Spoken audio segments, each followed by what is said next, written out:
to Enchanted River. Madayaw na pagkanig sa Enchanted River. The daily fish feeding is shown to the public as a cultural segment. The feed, which is only a small portion of the daily food requirement of the fishes, is actually a fresh catch that is part of their natural diet. As part of connecting to our history, we are showing this tradition of fishermen of Hinatuan going back to the blue waters of the river. After their gratitude to Mother Nature by giving an offering to the spirits of the underground spring.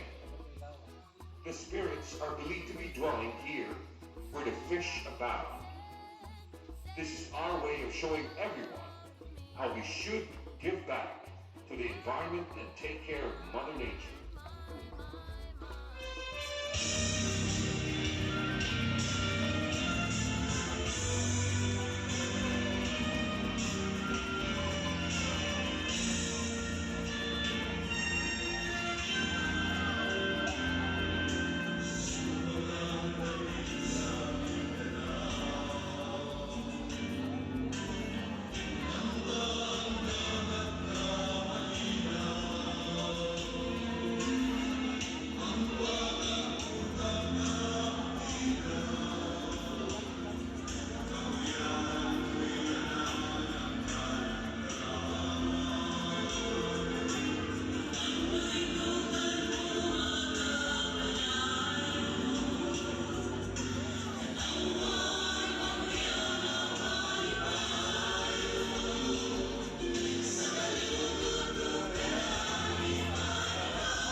Tawel mo, kataon, Dre!